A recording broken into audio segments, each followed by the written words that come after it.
After living off me for years in my own home, my son and daughter-in-law 87 million won euros in the lottery. The very next day, she threw my belongings out the window and screamed, "We don't need your pity anymore. Go die in a nursing home." All I asked her was, "Did you read the ticket?" I'm glad to have you here. Follow my story to the end and tell me in the comments what city you're reading from so I can see how far my story has traveled. My name is Eileen and I'm 2 years old. I never imagined that I would one day be chased out of my own home by my son and daughter-in-law, especially not after they 87 million won euros in the lottery. It was a Tuesday morning when I heard Valerie screaming from downstairs. It wasn't unusual. My daughter-in-law had a tendency to wake up in a bad mood, but this time there was something different in her voice. Something that left me rooted to the spot in my small attic room in the tent. "Olivier! Olivier! Wake up now!" Her voice was hysterical, almost euphoric. I heard my son's heavy footsteps rushing down the hallway, then a silence that left me anxious. Then the screaming started again. Screams of joy, of disbelief. Valerie was giggling like a child and Olivier kept repeating, "This can't be. This can't be." I peeked from the top of the stairs and saw them in the kitchen. Valerie held a car ticket in her trembling hand while Olivier checked the numbers on his phone. Their faces were red with excitement. "Ching million!" Valerie screamed. 87 million euros. My heart stopped. I recognized this ticket immediately. It was the one I had bought the day before at the local tobacconist's with the numbers I had been playing for 20 years. The same numbers that corresponded to my family's birth dates. I had left it on the kitchen table after I bought it. "Mum's going to go crazy when she finds out," Olivier said, hugging Valerie. "Your mother doesn't need to know anything," Valerie replied with a smile that made my blood run cold. "This ticket is ours. I found it here on the table."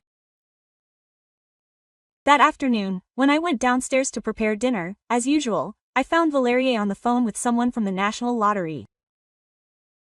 She was giving all the details on how to claim the prize. "Yes, the ticket is in the name of well, I have to check that first," I heard her say before she hung up hastily when she saw me. Over the next few days, Valerie and Olivier made plans. They talked about buying a villa, luxury cars, and traveling the world.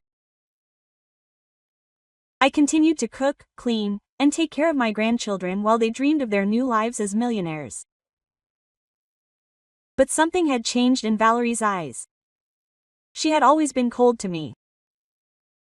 But now there was a new cruelty in her eyes, as if my presence bothered her more than ever. On Friday morning, everything changed. I woke up to a strange noise.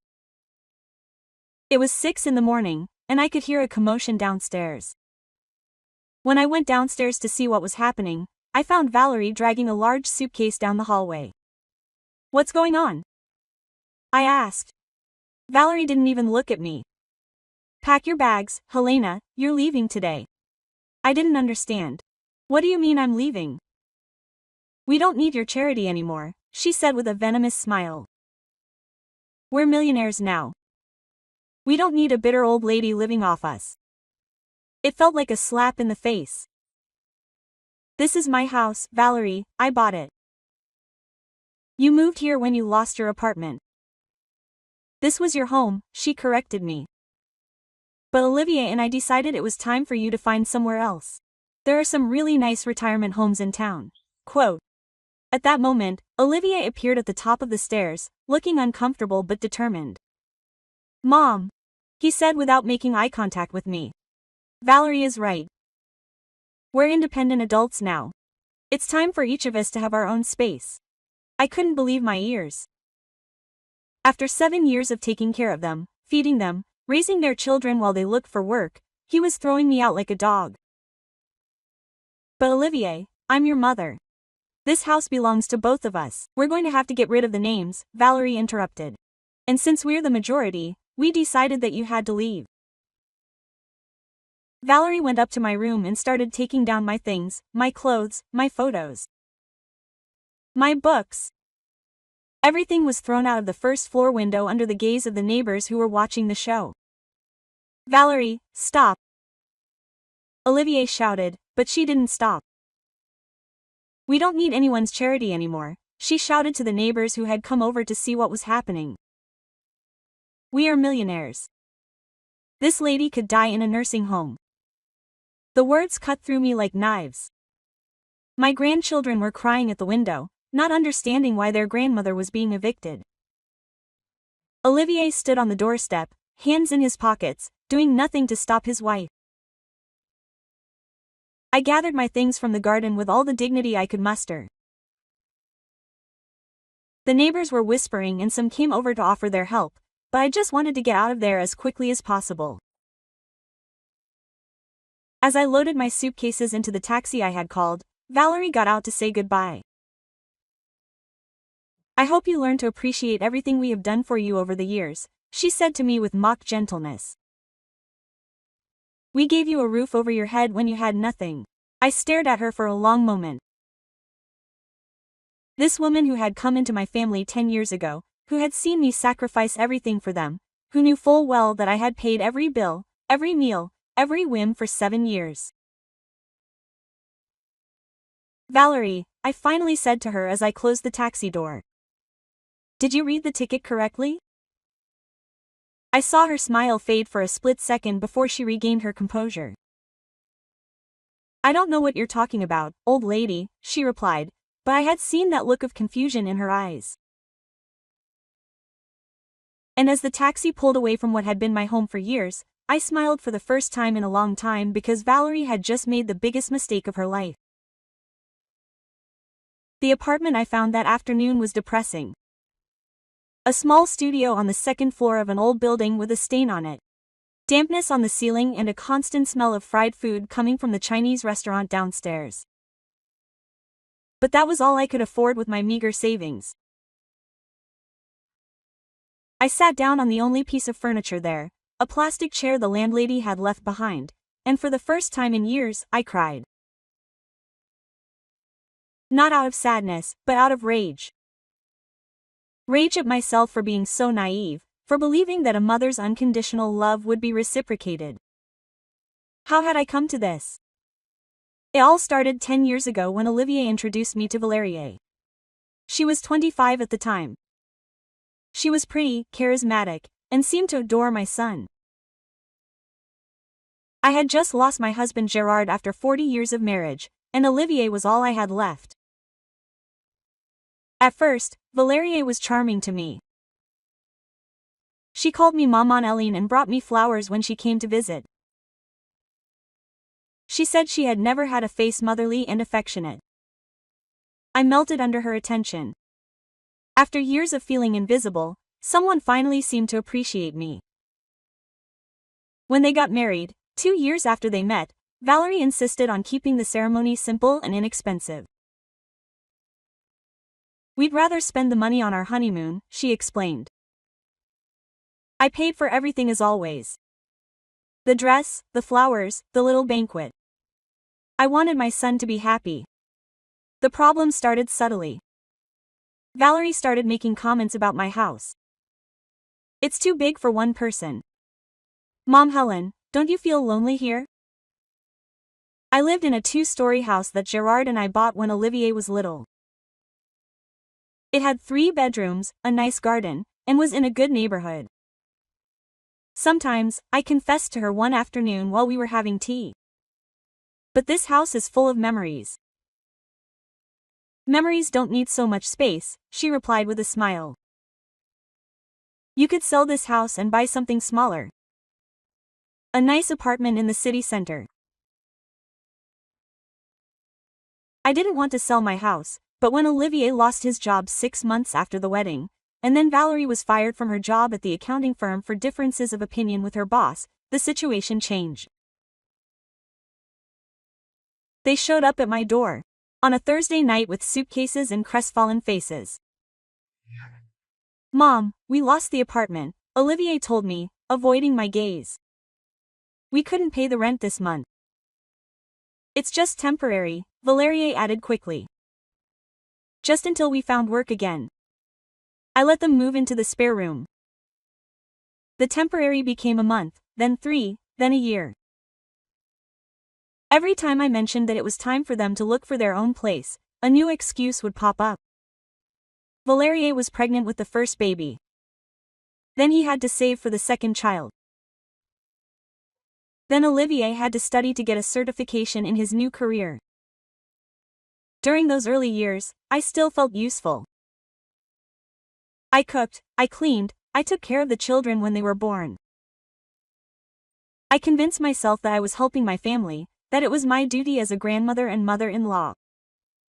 But little by little, things changed. Valerier started treating me more like an employee of house as the owner of the place. Quote, "Helen, there's no more milk," she would shout at me from her room in the morning. "Helen, the children need clean clothes for tomorrow." "Helen, why isn't there anything ready to eat?" "Never one, please, never one. Thank you, only messes." Quote. When I protested softly, Valerie would sigh dramatically. "Oh, Mom Helen, I thought you liked to feel useful. We don't want you to feel like a burden." She used that word burden constantly like a sword hanging over my head. She kept reminding me that I was a good-for-nothing old woman who lived off her son's charity. Oliver never said anything when I tried to talk to him about Valerie's behavior. He would shrug it off. "Mom, she's stressed with the kids. Give her time." But time hasn't improved anything. It's only made things worse. My room was moved to the attic when Valerie decided she needed an office at home. "You'll be quieter up there. Mama Helen, you'll have more peace."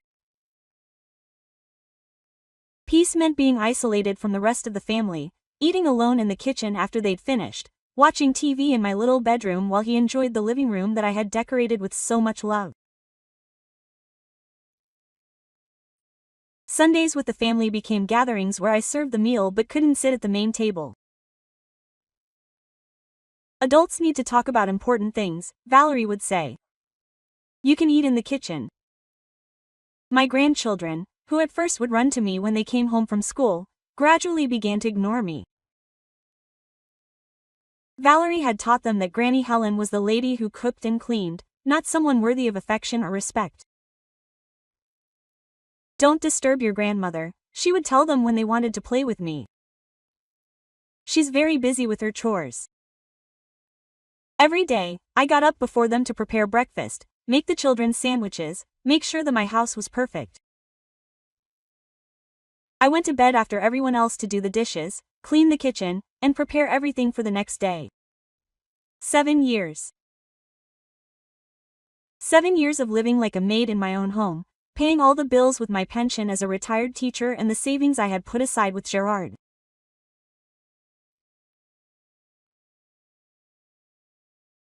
That it was family love until the car ticket arrived. Now, sitting in this horrible apartment, surrounded by the few things that Valerier hadn't destroyed by throwing them out the window, I finally saw the situation clearly. I hadn't been generous. I had been stupid. I hadn't been a loving grandmother, I had been a victim. And Valerier, my dear daughter-in-law who called me Mama Helena when she needed something, had finally shown her true colors. But she didn't know something important, something that I had discovered that morning before leaving the house. The car ticket that excited her so much had my name on it, written in my own handwriting on the back, like all the tickets I had bought in the last 20 years. And even though Valerier had celebrated her good fortune, she would soon discover that luck can change very quickly, especially when it doesn't really belong to you. A week after being evicted from my own home, I was awakened by the insistent ringing of the telephone. It was 17 and no one had my new number, except for social services, where I had reported my change of address. Mrs. Eileen Martin. The voice on the other end of the line was professional, friendly. Yes, it's me here, Maître Garnier of the firm Garnier et Associés. We represent your interests regarding the national lottery. My heart raced. Excuse me? The winning ticket, Mrs. Martin, the 87 million. We need to know if you have made a decision on how to proceed with the claim. I was silent for a moment, processing these words. Of course, the ticket was in my name. I had written Eileen Martin on the back the day I had bought it, as I always did with all my tickets. It was a habit that Gerard had taught me years ago. But always your name, Eileen. You never know. Mrs. Martin, are you there? Yes, I am. Excuse me, this is a lot of information to digest. Of course, I understand that this can be overwhelming. The National Lottery contacted us because the ticket is registered in your name, but we have received a few requests from third parties claiming rights to the prize. We need to clarify the situation as soon as possible. Third parties Valerier and Olivier. What kind of request? I asked, although I already knew the answer. A woman named Valerier Martin and a man named Olivier Martin called insistently, claiming that the ticket belongs to them. But legally, the ticket is in your name, madam. Only you can claim it. I smiled for the first time in days. I understand how much time I have to decide. The deadline to claim the prize is 180 days from the date of the draw, but I recommend that you don't wait too long. These cases can get complicated if there are family disputes. I'm still thinking about it, I said. There was a pause. Mrs. Martin, is there anything I should know? Any special circumstances that might affect your decision? Let's just say I've learned a lot about my family in the last few days, I replied. I need time to digest all this, of course. But remember that you are the only person legally authorized to make this decision. No one else can claim this money on your behalf.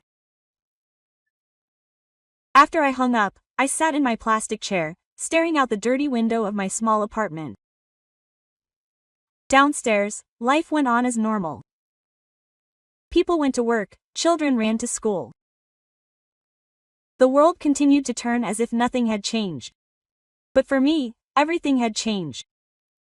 For 7 years, I had lived feeling invisible, useless, a burden to my own family.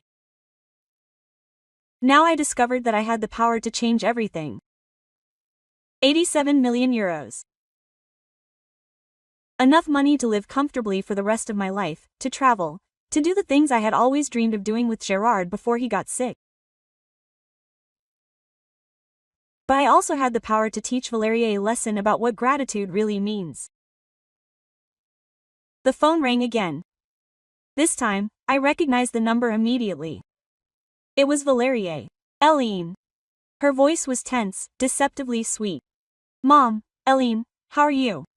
I'm fine, Valerier. Listen, I know things were a little tense the other day. You know how I get when I'm stressed, but I wanted to talk to you about something important. I'm listening. It's about the car ticket, the one I found on the kitchen table. There was a bit of a mix-up with the lottery. It looks like there's a mistake in the paperwork. What kind of mistake? Valerie paused, and I could hear her choosing her words carefully. Well, apparently someone wrote your name on the ticket. That's probably a mistake, right? I mean, you never buy an OTO ticket, you liar. For years, she'd seen me buy my tickets every week at the same tobacco shop, the same numbers. Always. Ah, I replied in a neutral voice. Yeah, it must be a misunderstanding. Maybe someone at the tobacco shop made a mistake. The thing is, we need you to come to the lottery office with us to clear this up. You just need to sign a paper, saying the ticket isn't yours. Quote. The nerve was impressive. After kicking me out of my house, humiliating me in front of the neighbors, treating me like a nobody for years. Now she was calling me like it was nothing, like we could settle this with a friendly conversation. I can't do this, Valerie. What do you mean you can't? Helen, be reasonable. We're the ones who found the ticket. We're the ones who checked the numbers. The prize is ours. The ticket is in my name for a reason. Her voice changed immediately. The false gentleness disappeared, replaced by the coldness I knew so well.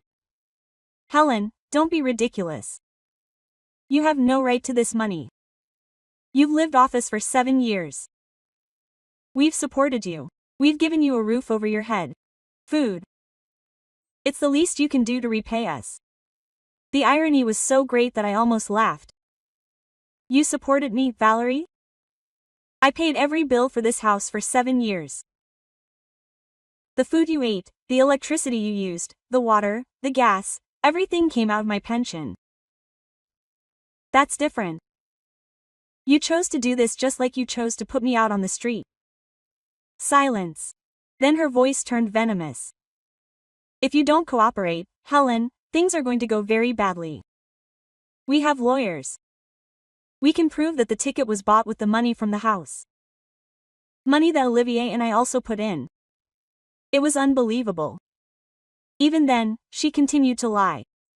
In these years, neither Olivier nor Valerier had contributed a single cent to the expenses of the house. Do what you have to do, Valerier. Helen. Her voice cracked a little as if she finally realized that this wasn't working. Please, be reasonable. We are a family. Family? The word came out of my mouth with more bitterness than I should have wanted. Families don't throw their mothers out on the street like dogs. Families don't throw an elderly person's belongings out the window for the neighbors to see. Families don't treat their relatives like servants for years. We've been stressing ourselves out about money because of the children. For 7 years, you've been stressing. Valerie, how convenient. Another long pause. What do you want? She finally asked. Money, an apology, a share of the winnings? We can work out an agreement. Did you read the name on the note, Valerie? I asked her, repeating the same question I'd asked her a week earlier. What does that have to do with it? Answer me. A tense silence fell between us. Finally, Valerie spoke in a small voice. Yes, I read your name. And when did you read it? Another longer pause this time. The day I found it. And you still assumed it was yours. I thought, Valerie, I thought maybe you had bought it for us as a gift or something. More lies.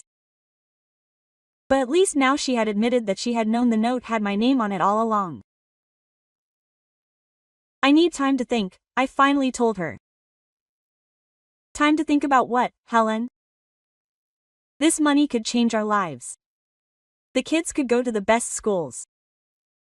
Oliver could open his own business. We could buy a big house where we could all live comfortably, including me, I suppose. Well, yes, of course. We could have a house with a separate suite for you. Your own entrance, your own little kitchen like a luxury niche in the garden. How generous. I'm going to hang up now, Valerie. Helen, wait, what are you going to do? Are you going to claim the prize? I smiled, even though she couldn't see me. Like I said, I need time to think. And I hung up. That night, for the first time in years, I slept soundly. I dreamed about Gerard, about the plans we had made for our retirement before cancer took him. I dreamed about the trips we had never taken, about the house by the sea we had always wanted to buy, about the books he wanted to write and I wanted to read. When I woke up, I knew exactly what I was going to do. It's time for me to tell you something I've kept to myself all this time, something that changes this story completely.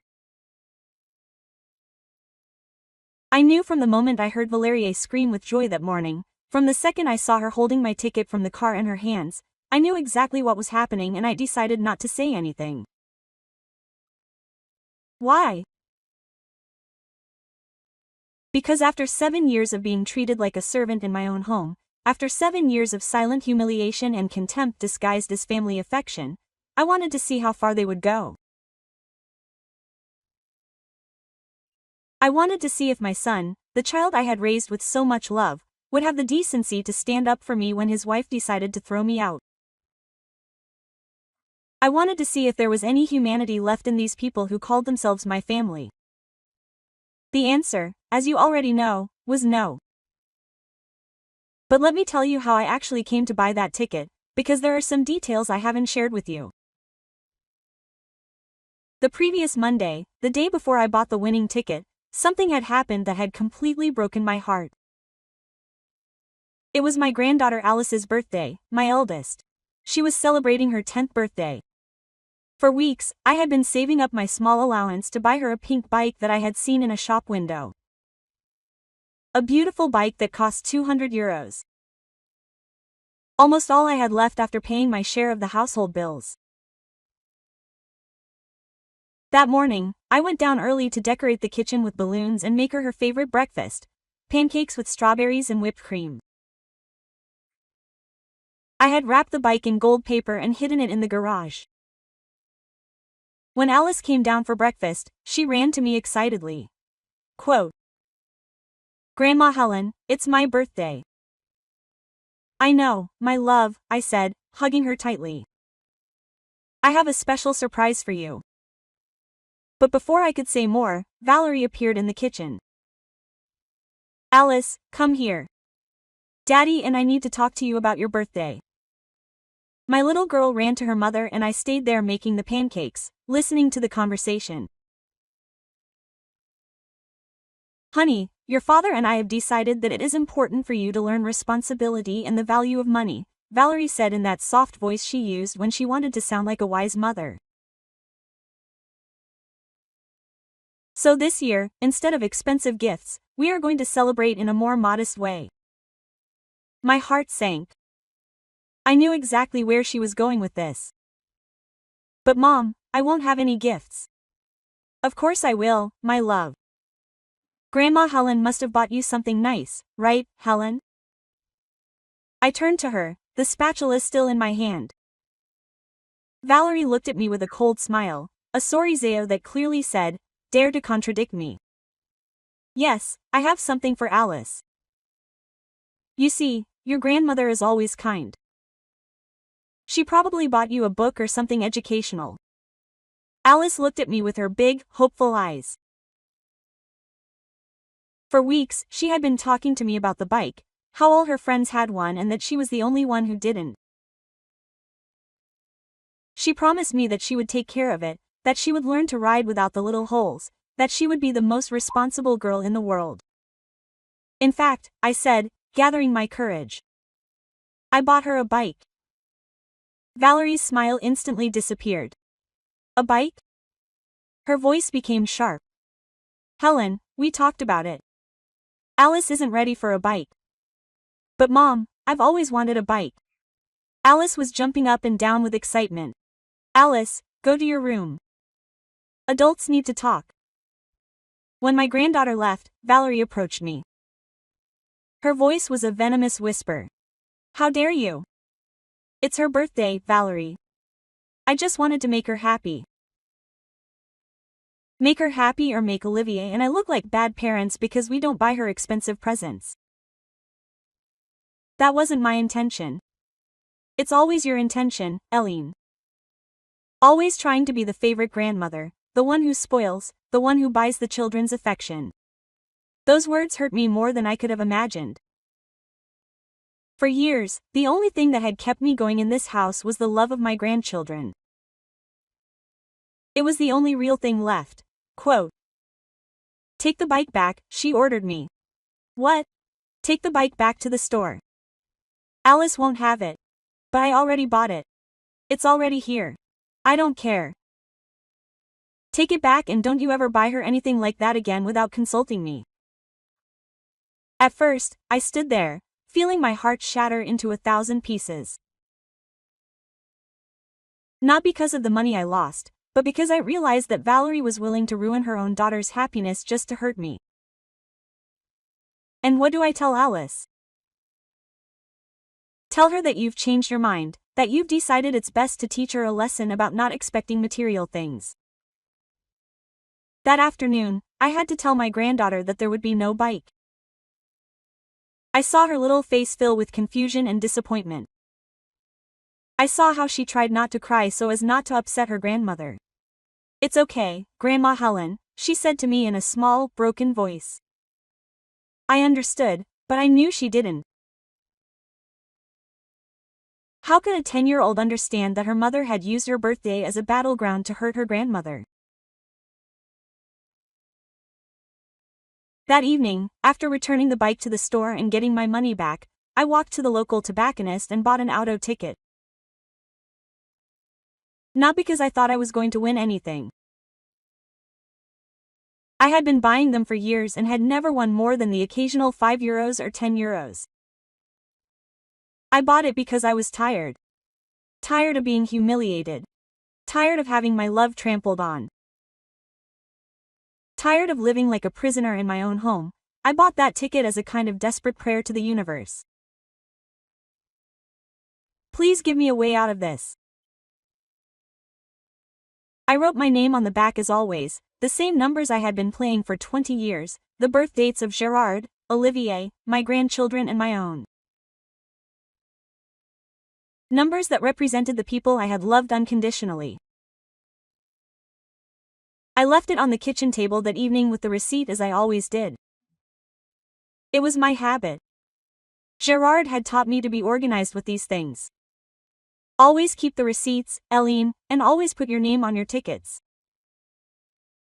The next morning, when I heard Valerie screaming, when I saw her immediately assume that the winning ticket was hers, I made a decision.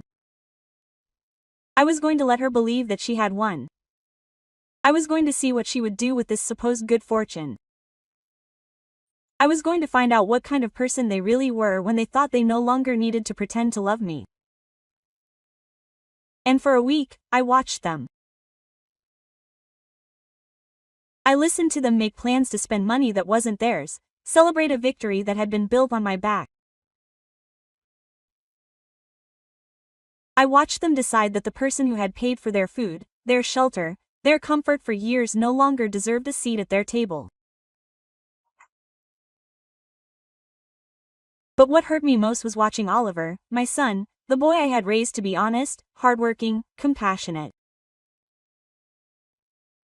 I watched him remain silent as his wife humiliated me. I watched him acquiesce when she said it was time for me to go. I watched him gather my things from the yard without saying a word to defend me. In that moment, sitting in the taxi, driving away from the home where I had raised my son, where I had cared for my grandchildren, where I had invested 7 years of my life trying to keep this family together, I knew my experiment was over. I had discovered exactly who these people were. And now it was time for him to find out who I really was. That night, in my horrible apartment, I pulled out the receipt for the auto ticket. It was crumpled but still legible. The date, the time, the tobacconist, my signature at the bottom, all the proof I needed to prove that the ticket was mine. But I wasn't going to use it right away. First, I wanted to see how far they were willing to go to keep something that didn't belong to them. I wanted to see if they had an ounce of conscience left, a moment of doubt where they would say to themselves, "Wait, maybe this isn't right." Because if there was one thing Gerard had always taught me, it was this, Eileen. Before making important decisions, always give people a chance to do what's right. Some will surprise you. So I waited, I watched, and I gave them every opportunity in the world to prove that they were worthy of my forgiveness. But as you saw on the call with Valerie, and as you would see in the days that followed, these people had no intention of doing what was right. They were intent on taking everything they could and destroying anyone who stood in their way. Even if that person was the mother and grandmother who had sacrificed everything for them, it was time for them to learn a lesson I should have taught them a long time ago. Actions have consequences, and some wounds can't be healed by nice words spoken out of expediency. The days that followed were like watching a house of cards collapse in slow motion. From my small apartment, I watched everything unfold exactly as I had imagined. Valerie and Olivier had begun spending the money before it was even officially in their hands. Their arrogance had completely blinded them. On Thursday morning, 2 days after my phone conversation with Valerie, I received a call from my longtime neighbor, Sylvie. "Eileen, you have to see what's going on in your old house," she told me in an excited voice. "There are moving trucks everywhere." I glanced out my dirty window and could see an unusual traffic jam in the distance, heading towards my old neighborhood. Sylvie was right, furniture trucks. Yes, my dear, and not only that.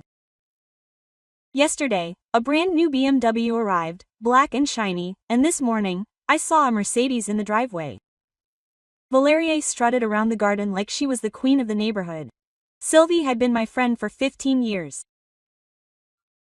She had seen how I had been treated in my own house, and although she had never said anything directly, I had always sensed her silent disapproval of the situation. "And how are Olivier and the kids?" "The kids seem lost, honestly. Alice asked about you yesterday when I saw her leaving school. I told her you were fine, but she looked sad." Sylvie paused. "Olivier looks, I don't know how to describe it, uncomfortable, like he knows something is wrong but doesn't dare admit it." It was exactly what I expected. Olivier had always been weak when it came to confronting Valerie, but he wasn't completely stupid.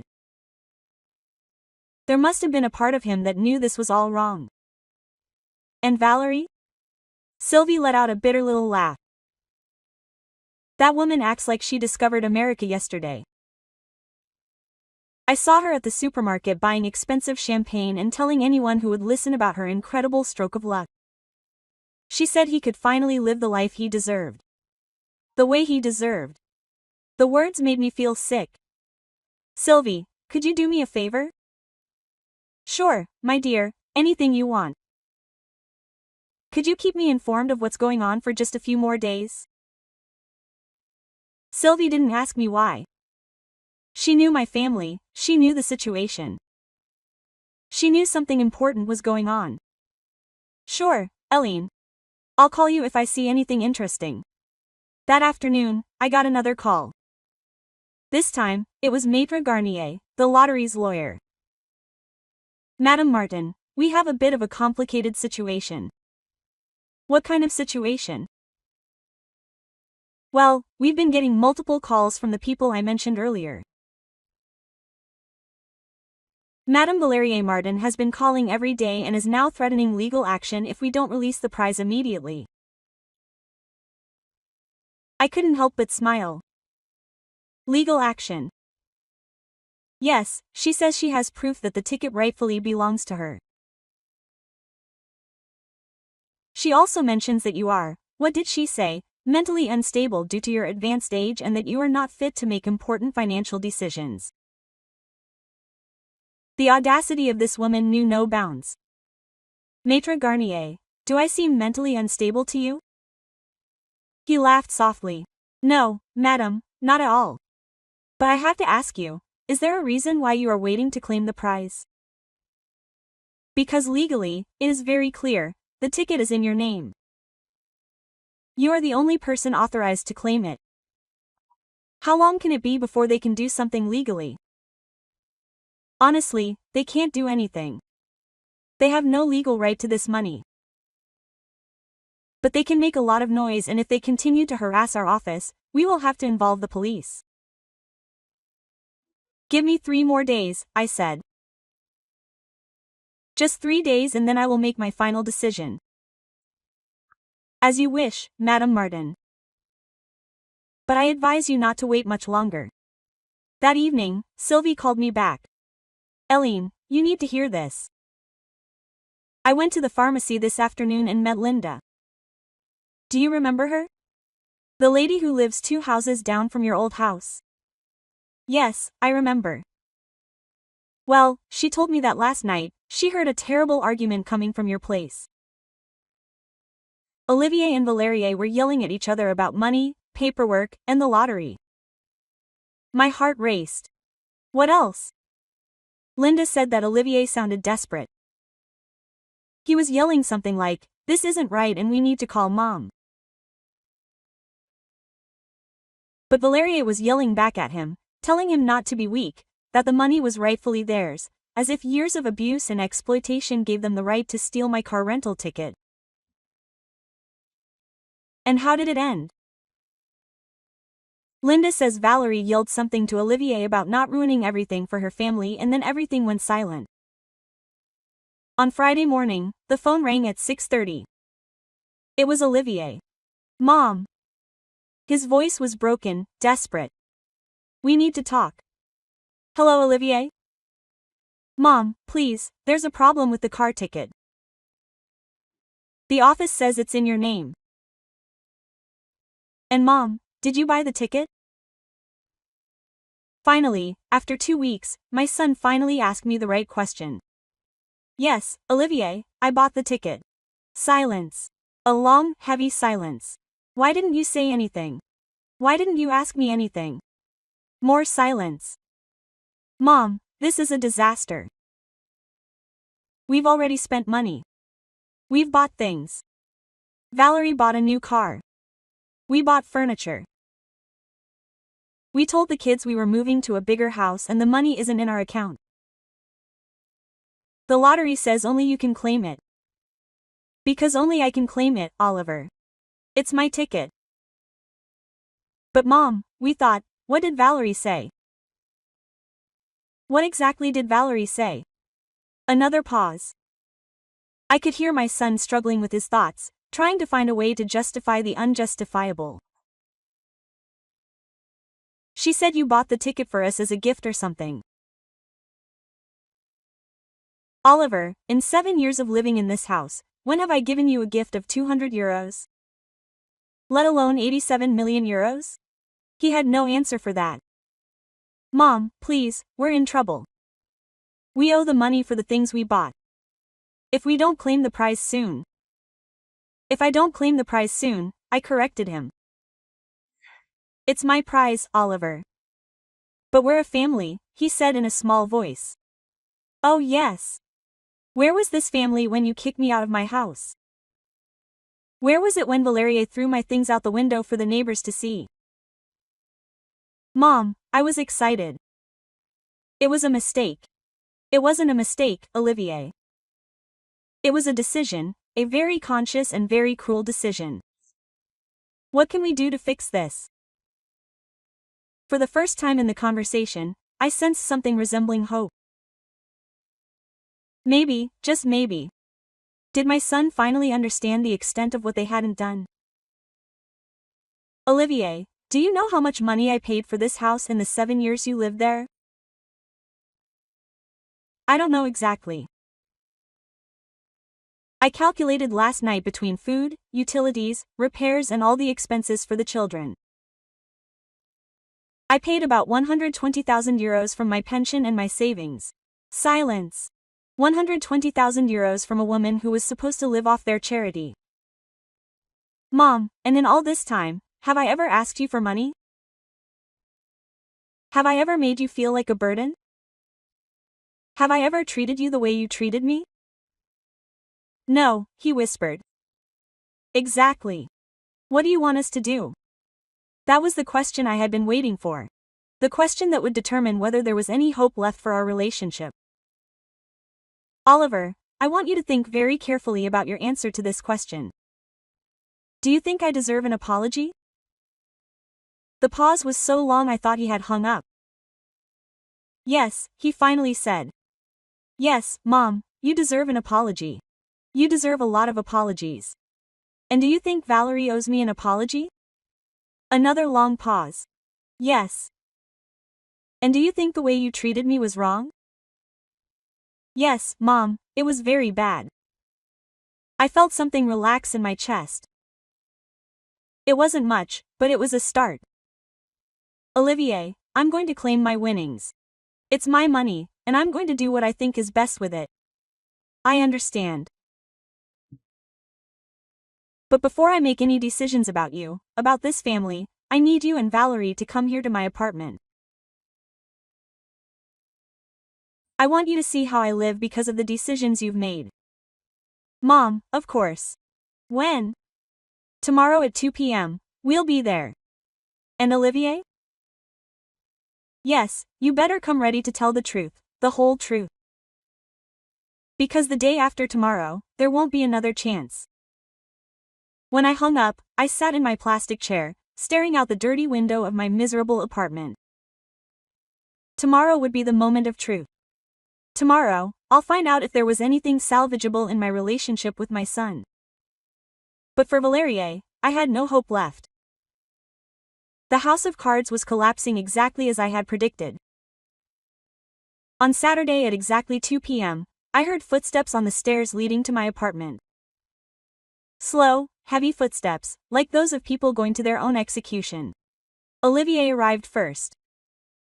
He looked haggard with deep circles under his eyes and wrinkled clothes. When he entered the apartment and saw the conditions in which I was living, his face completely fell. My God, Mom! He murmured, looking around the small room.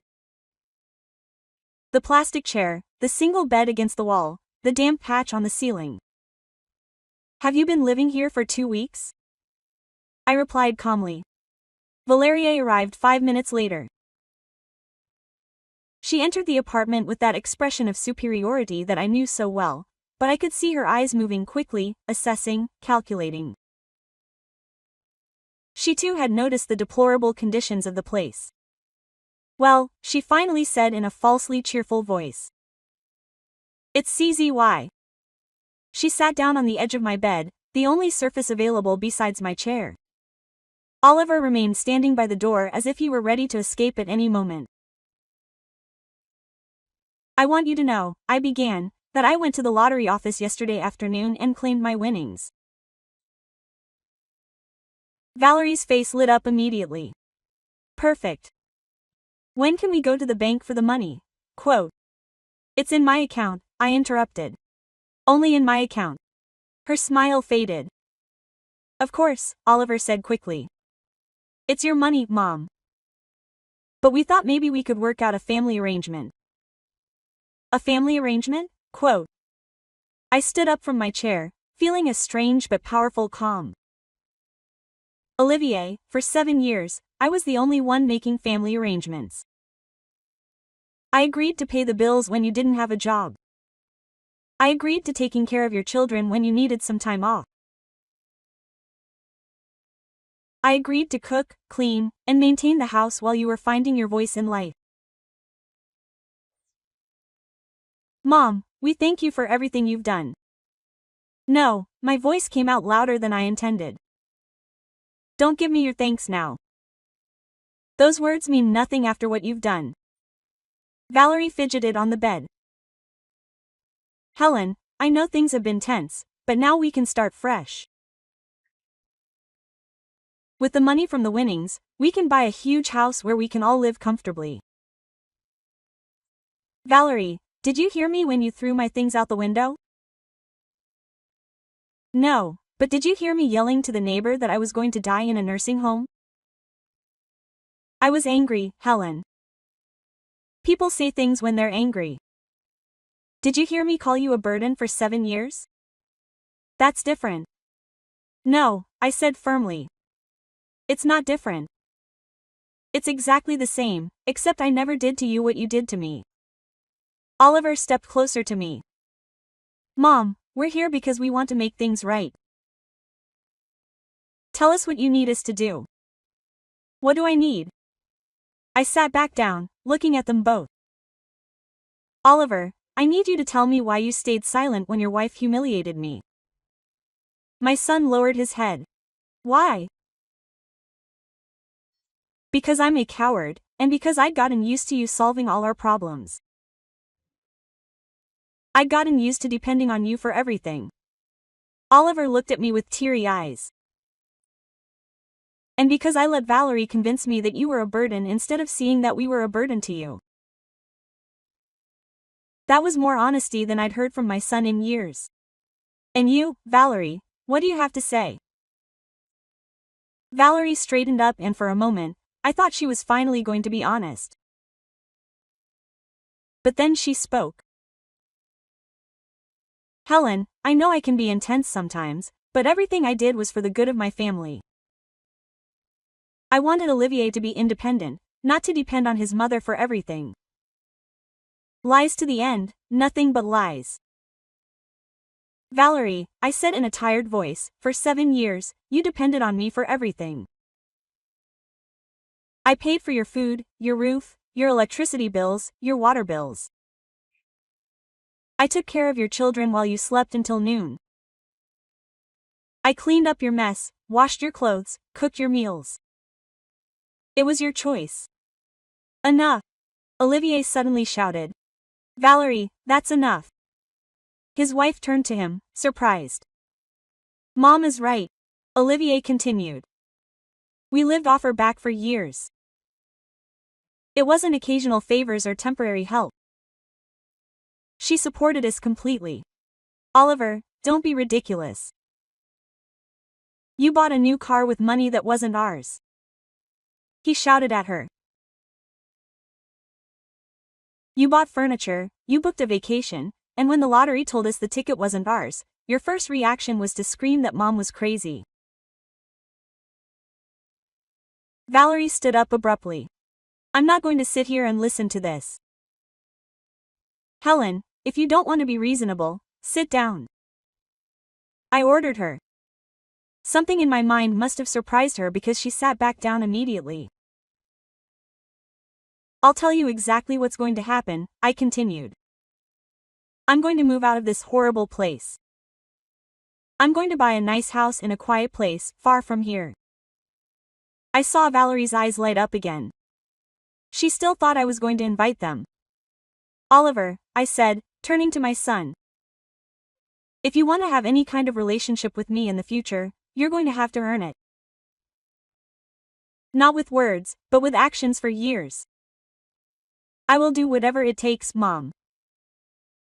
Starting with this, I will give you money to pay off the debts you have accumulated with your stupid purchases. Not because you deserve it, but because I do not want my grandchildren to suffer because of their parents' decisions. Olivier began to cry. Thank you, Mom. Thank you. But, I continued, this money comes with conditions. Number 1, you and Valerie are going to get a divorce. The silence that followed was deafening. What?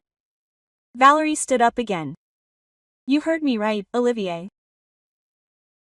If you want my support, if you want a chance to rebuild our relationship, you are going to divorce this woman. Helen, you can't. If I can, I interrupted him. It's my money and these are my conditions. Mom, Olivier said in a trembling voice. She is my wife, the mother of my children. And what am I, Olivier? My son remained silent. For 10 years, Valerie treated me like I was worthless. She humiliated me, used me, manipulated me. And you let her do it all. If you stay married, it means you're choosing to be with someone who mistreats your mother. But the children will be better off without a mother who raises them not to respect their grandmother. You can be a good father on your own, Olivier, but you can't be a good son as long as you're married to her. Valerie was furious. This is emotional blackmail. You can't destroy a marriage just because you have money. I'm not destroying anything, Valerie. You destroyed your marriage the day you decided to throw me out of my house. You destroyed this family the day you chose greed over love. Olivier. Valerie turned to her husband. Say something, you can't let her do this. Olivier looked at us both, and for the first time in years, I saw the man I had raised.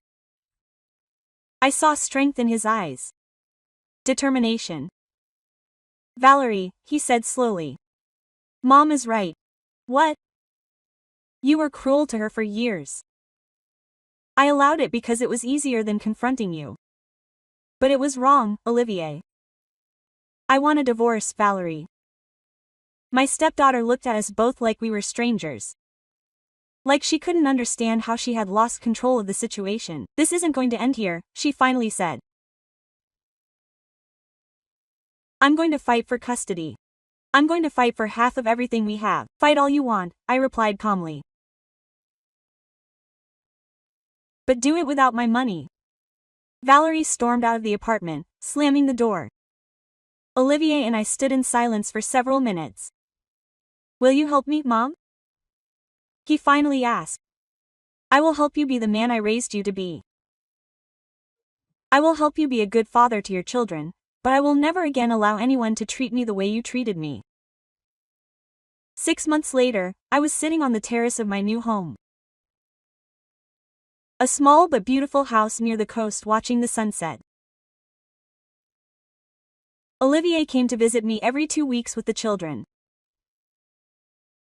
He had won custody after Valerie unsuccessfully tried to prove that I had illegally influenced her husband's decisions. My relationship with Olivier was not the same as before. It probably never would be. But it was honest now. It was real. Alice, my little girl, finally had her bike, a beautiful blue bike that she had picked out herself when I took her shopping for her 11th birthday. Grandma Helen, she had said, hugging me. Why doesn't Mommy live with us anymore? Sometimes adults make decisions that hurt the people they love, I explained. And when that happens, they have to live with the consequences. You forgive me and Dad. You? There's nothing to forgive, my love. And your dad? We're working on it. That night, as I prepared to sleep in my own home, in my own bed, in the peaceful silence of my new life, I thought of Gerard. My husband had always told me that I was too generous, too quick to sacrifice myself for others. One day, Helen, he had told me shortly before he died. You're going to have to learn to put yourself first. It had taken me 6 years to learn that lesson, but I had finally learned it, and for the first time in decades, I was at peace. Mr.